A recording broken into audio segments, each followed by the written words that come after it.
Hello friends, कैसे हो आप सब। हमारा मिशन CAPF 2024 ऑनगोइंग है और पॉलिटी की प्रिपरेशन में आज मैं उसका पार्ट 2 लाया हूँ, जो कि होगा एम लक्ष्मीकांत की इंडियन पॉलिटी पर। मैं हूँ सिद्धार्थ सिंह AC। तो चलिए स्टार्ट करते हैं। पहले बात कर लेते हैं कि इस लेक्चर में हम क्या क्या देखने वाले हैं। ओवरव्यू की हम बात करेंगे। एम लक्ष्मीकांत पढ़ते टाइम हमें क्या अप्रोच रहनी चाहिए, बुक को पढ़ने की सीक्वेंस क्या होनी चाहिए, एंड इस बुक को एग्ज़ाम के लिए ऑप्टिमली यूटिलाइज़ कैसे किया जाए। तो देखिए फ्रेंड्स, इससे पहले कि आप ये लेक्चर देखें, आई विल रिक्वेस्ट कि जो पॉलिटी प्रिपरेशन का पार्ट 1 है वो आप मेरे यूट्यूब चैनल पर देख लीजिए।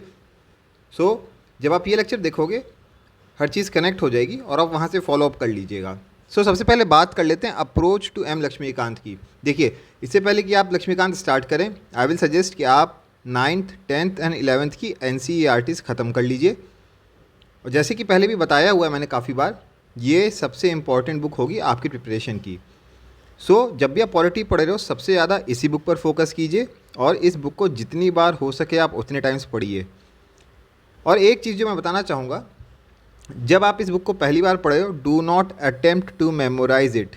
ठीक है, आप ये कोशिश मत करो कि आप हर चीज़ याद कर लोगे एक ही बार में। इसको आप कैसे करो, मल्टीपल फोकस रीडिंग्स।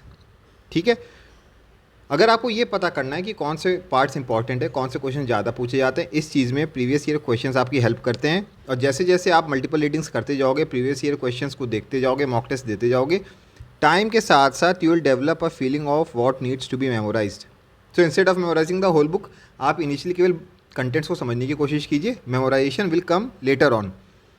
और एक चीज़ ये याद रखिए, जब भी आप इस बुक को पढ़ रहे हो, कीप इन योर माइंड कि अप्रोच आपका कैसा रहना। The book is already in notes form. आपको इस बुक के नोट्स बनाने की ज़रूरत नहीं है। जैसे जैसे आप बुक पढ़ते जा रहे हो, आप चीज़ों को अंडरलाइन करते जाइए, हाईलाइट करते जाइए, जो भी आपको टाइम के साथ इम्पॉर्टेंट लगता जा रहा है। अब हम बात करते हैं बुक को पढ़ने की सीक्वेंस की। इस बुक को किस सीक्वेंस में पढ़ा जाए। देखिए, बहुत ही सिंपल चीज़ है। अगर आप बुक को फर्स्ट टाइम के लिए पढ़ रहे हैं, just read the book sequentially. आप कवर टू कवर को पढ़, फ्रंट से लेकर बैक तक आप बुक को पढ़ लीजिए and just try to understand the contents. ठीक है, ऐसे नहीं कि आपके रीडिंग करके आज समझने की कोशिश करो कि बुक में क्या बताया जा रहा है। जब आपने एक बार बुक को पढ़ लिया है और आप दोबारा पढ़ रहे हो इन योर सब्सिक्वेंट रीडिंग्स, तब आपको बुक को सीक्वेंशली नहीं पढ़ना है। आपको कैसे अप्रोच करना है कि read the important topics first and not so important topics later on.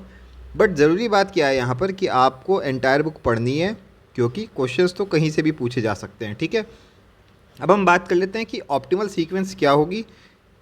सबसे पहले इंपॉर्टेंट पार्ट्स की बात कर लेते हैं। आपने एक बार बुक पढ़ ली है, आप दोबारा बुक से याद करने की कोशिश कर रहे हैं, मेमोराइज़ कर रहे हैं। जब आप सब्सिक्वेंट रीडिंग दे रहे हैं, सबसे पहले आप पार्ट 1 में कॉन्स्टिट्यूशनल फ्रेमवर्क है जो, उसमें चैप्टर 2 टू चैप्टर 11 सीक्वेंशली पढ़ लीजिए। जब आपने ये पार्ट पढ़ लिया, उसके बाद आप पार्ट 2 स्टार्ट कीजिए, system of government. And remember, part 1 and part 2 इस बुक के मोस्ट इंपॉर्टेंट पार्ट्स हैं। आपने पार्ट 1 और पार्ट 2 पढ़ लिया है, जब आपकी ये दोनों चीज़ें हो जाती हैं, देन आप part 1 chapter 1 that is historical background, इस पे जाइए। देखिए, ये क्यों ज़रूरी है। जब आप बाकी चीज़ें पढ़ लेते हो, आपको जो भी हमारा करंट लीगल सेटअप है वो आपको पता चल जाता है। और उसके बाद जब आप हिस्टोरिकल बैकग्राउंड पढ़ते हो, आप बेटर कनेक्ट कर सकते हो एवोल्यूशन को, कि हमारा जो आज कॉन्स्टिट्यूशनल फ्रेमवर्क है ये कैसे इवॉल्व हुआ है। ठीक है, उसके बाद हम बात कर लेते हैं पार्ट 3 एंड 4 पढ़ लीजिए, सेंटर एंड स्टेट। जब आप इसको पढ़ रहे हैं, keep in your mind that you read analogous chapters together. For example, president and governor, prime minister and chief minister, state government, central government. ऐसा मैं क्यों बता रहा हूँ, so that you are better able to correlate and connect जो analogous parts हैं। ठीक है, आप उनको कॉन्ट्रास्ट कर सकते हो, डिफरेंसेस आपको ज़्यादा बेटर तरीके से समझ में आएंगे। एंड उसके बाद पार्ट 5 टू पार्ट 11 पढ़ लीजिए। जब आपने ये सब कर लिया है, उसके बाद आप आएंगे नॉट सो इम्पॉर्टेंट चैप्टर्स पर। बट देखिए, नॉट सो इम्पॉर्टेंट चैप्टर्स का मतलब ये नहीं कि यहाँ से कुछ पूछा नहीं जाएगा। इसका सीधा सा मतलब ये है कि जो बेनिफिट्स टू कॉस्ट रेशियो है ये लो है, एंड यहाँ से इतने ज़्यादा क्वेश्चंस नहीं पूछे जाते हैं। बट इन टॉपिक्स को भी आप डिलीजेंटली पढ़िएगा।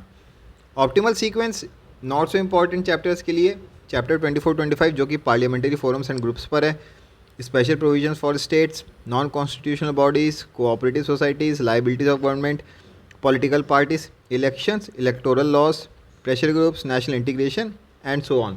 देखिए, ये जो चैप्टर हैं, इनको जब आप पढ़ रहे हो, कीप इन योर माइंड कि आपको हर चीज़ याद नहीं करनी है।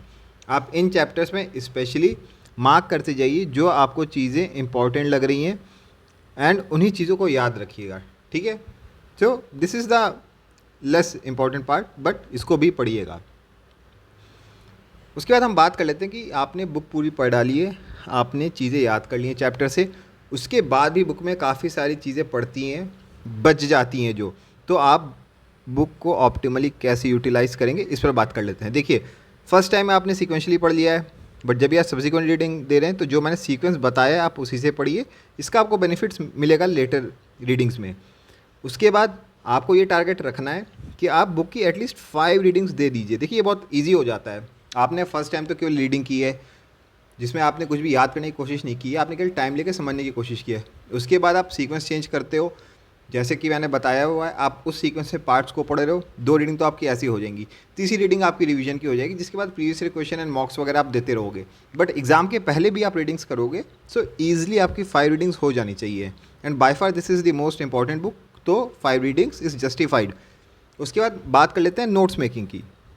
No need to make detail notes. मैं हमेशा ये बोलता हूँ एम लक्ष्मीकांत के डिटेल नोट्स बनाने की ज़रूरत नहीं है, because the book is already in notes form. लेकिन आप शॉर्ट हैंड नोट्स बना सकते हैं, जो पेजेस की मार्जिन्स होती हैं उसी में लिख सकते हो आप, जो आपको उस पेज पर इंपॉर्टेंट लग रहा है। फॉर एग्जाम्पल, जैसे आर्टिकल 14 राइट टू इक्वालिटी है, उसमें बुक में बड़ा बड़ा दिया होगा, बट आप ऐसे लिख सकते हो कि ठीक है 14 इक्वालिटी पर रिलेटेड है, राइट। तो ऐसे कोरिलेशन करने से जब आप रिवाइज कर रहे हो, तो जब भी आप बुक पढ़ते हो आपको पेज में ऊपर ही दिख जाएगा कि इस पेज में क्या क्या चीज़ें इंपॉर्टेंट हैं, ठीक है। और जब भी आप रिवीजन कर रहे हो, you can make it a habit कि आप डायरेक्टली बुक से ही रिवाइज कीजिए। आप बुक के नोट्स बनाओगे और फिर आप उससे रिवाइज करोगे, that will be tedious and time taking. इससे बेटर क्या है कि आप बुक को इवॉल्व करने की कोशिश करो कि उसी से आप रिवाइज कर सको, and try to use the entire book to your advantage. जब आप सारे चैप्टर्स ख़त्म कर लेते हो, बुक के एंड में टेबल्स दिए हुए हैं, इस टेबल्स में उन्होंने बताया हुआ है कि इंपॉर्टेंट आर्टिकल्स कौन से हैं, इंपॉर्टेंट अमेंडमेंट्स कौन से हैं, आप इनमें से इंपॉर्टेंट चीज़ों को मार्क कर लीजिए।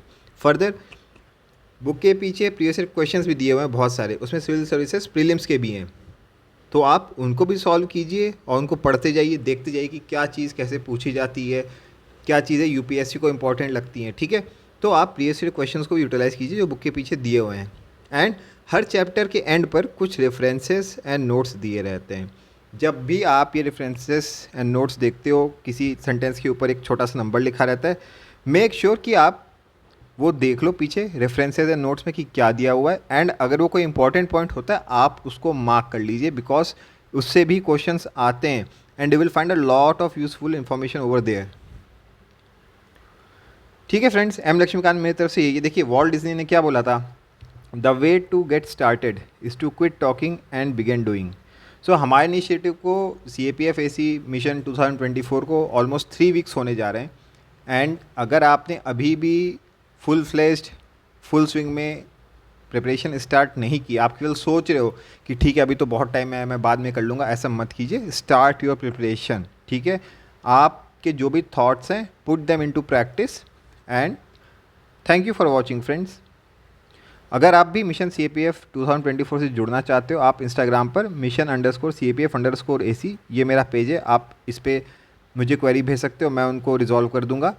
टेलीग्राम पर ग्रुप है मिशन CAPF 2023, आप इसको ज्वाइन कर सकते हो, वहाँ पर आप मुझे पिंग कर सकते हो, I will assist you. And YouTube पर कोई भी अगर इंटरेस्टेड है टू ज्वाइन मिशन CAPF तो आप कमेंट्स में पोस्ट कर सकते हो, बिकॉज ये मेरा मेंटरशिप प्रोग्राम है and I will try to guide each and every student जो कि ज्वाइन करता है एग्ज़ाम के फाइनल स्टेज तक।